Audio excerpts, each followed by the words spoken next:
In today's video, we are building a mini desert ecosystem from the ground up featuring rocks, microfauna, and everything else you could imagine, all for a bright orange monitor who is a direct cousin of the Komodo dragon.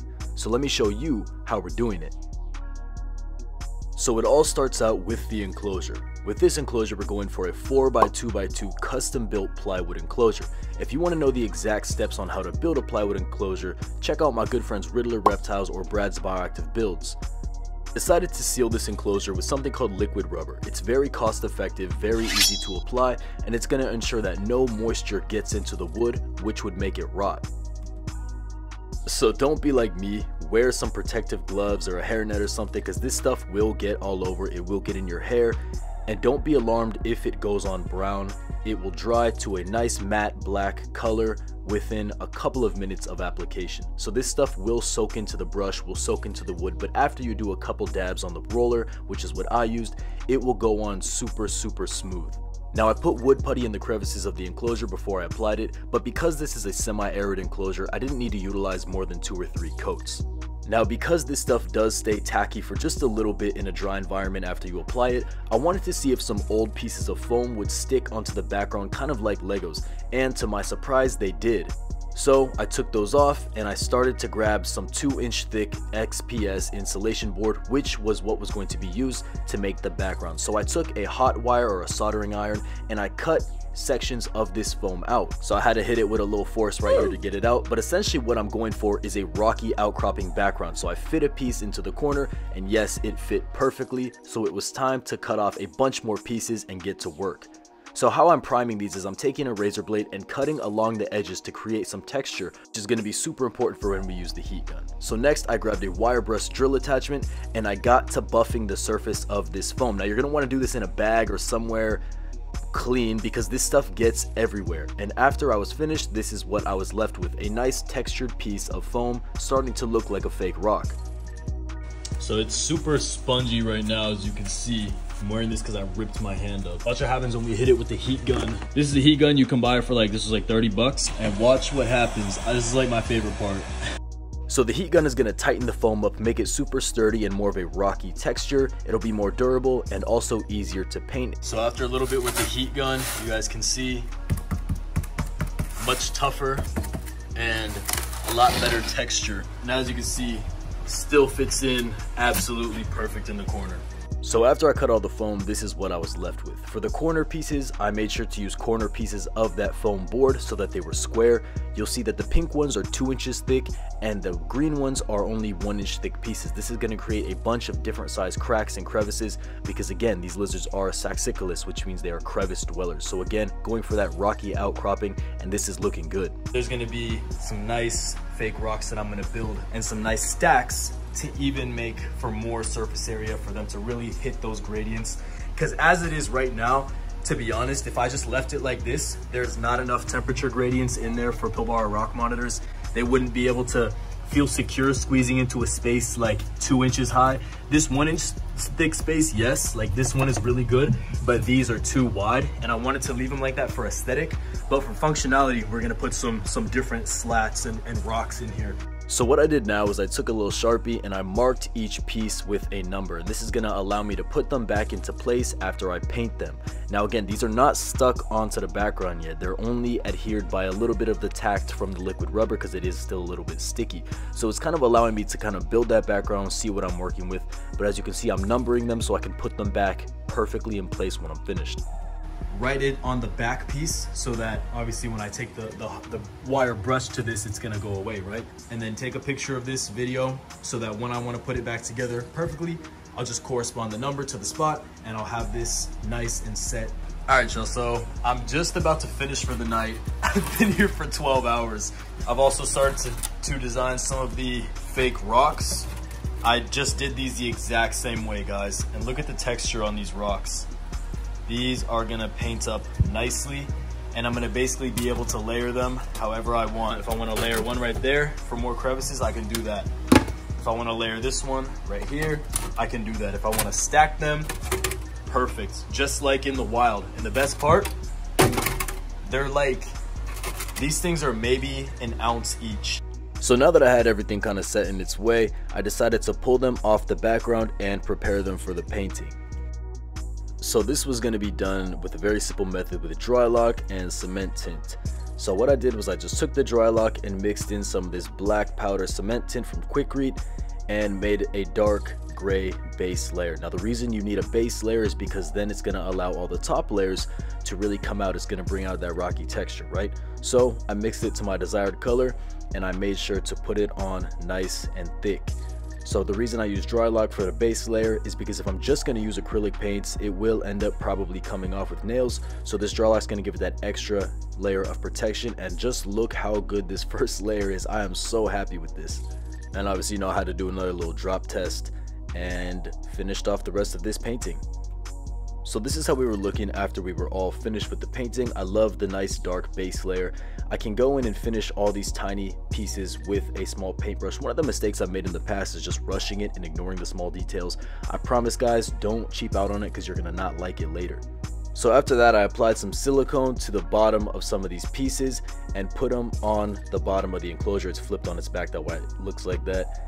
And yeah, the first pieces were on and I was already starting to see the vision. Now this would prove later to be a mistake, which you guys are going to see in a minute, but I continued to put this silicone. It was not a fast drying one. You're going to want a fast drying one.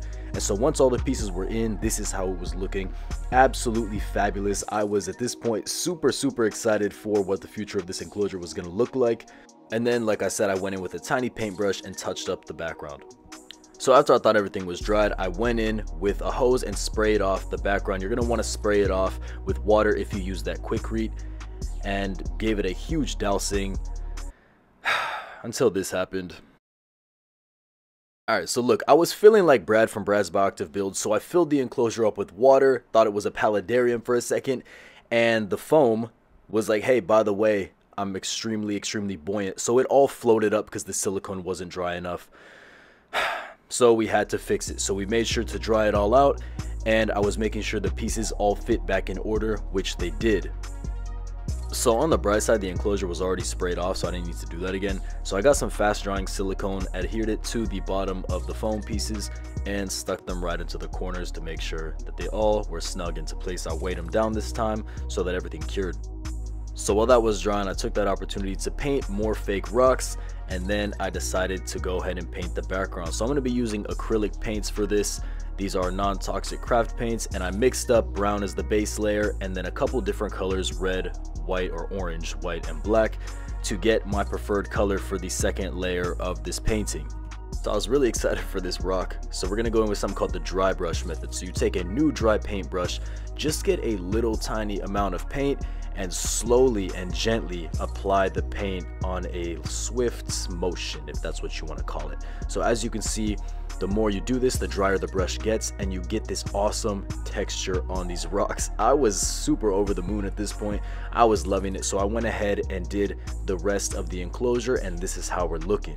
Now the paint's going to go on brighter and dry a little darker, which I actually am a fan of. So I applied a little bit more white to that paint mixture to get a third layer and really bring out some of those highlights. Of course, I'm going in with the dry brush method again. You want to be gentle, man. You don't want to be able to tell that you're painting it. You want to be gentle, bro, like you're laying down a baby to go to sleep. All right, you guys, so this is how we're looking currently. This is the state of the build. As you can see, it is nowhere near finished, but I wanted to give you guys full encompassment, if that's even a word, of how the build is going. This is looking absolutely fire. I put in just a little bit of the hardscape so you could get a little bit of an idea of the way that I'm going to be scaping this. And then here is some of the lighting we're going to be using. I think I'm going to add another LED so you can see some of the rock work, some of the details. I mean, this looks like real rocks, if I do say so myself. For being made out of foam, this is not half bad. I got some of these nice dead bushes. I think they're going to add a couple nice accents. I'm going to change around the way the wood is.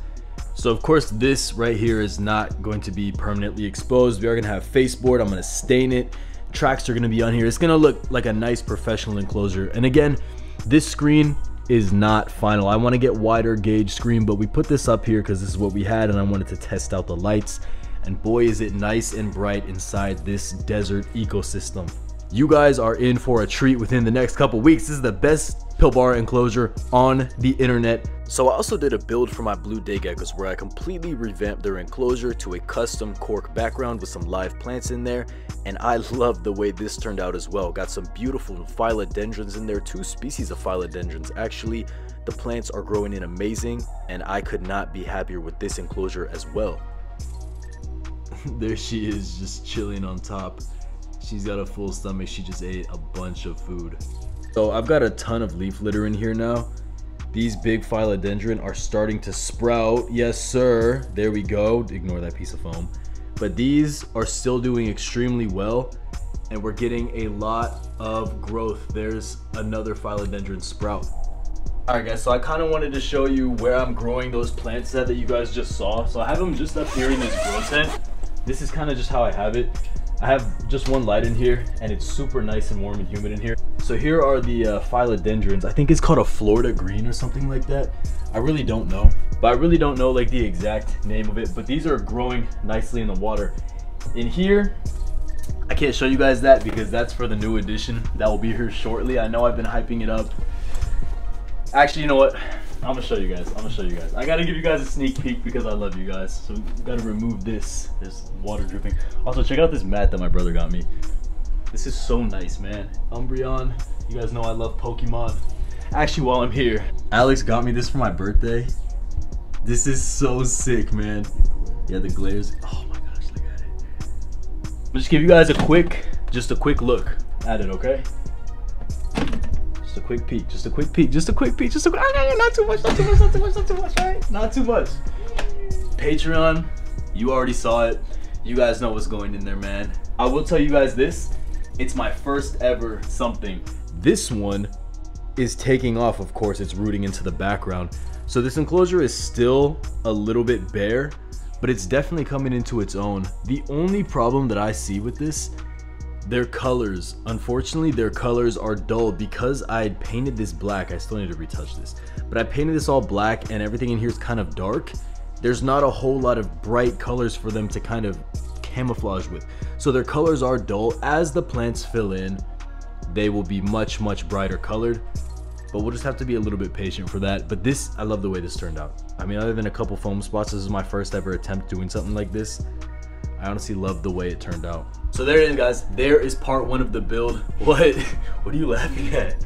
I had to think of what to say. So when you make YouTube videos, guys, sometimes you get your words jumbled and you got it. This is how I regroup like this, like, and I think about it and then I go right into it. There you guys go. There's part 1 of the build. Part 2 will be out shortly. This new edition, if you're on Patreon, you saw it. Patreon, you're getting a whole bunch of behind the scenes on this build as it's being completed, as well as the future plans that we have. So if you guys do want some of this, I'm going to be dropping super in-depth guides on how I built these enclosures, as well as the different functionalities of them, just the down specifics of how these enclosures work for these specific animals. Go check out my Patreon. It's going to be the first link in the description. I cannot wait to show this to you guys. This is going to be a big part of the channel. Sorry, Mom, I love you, but you know I had to do it to them. I'm see y'all in the next video.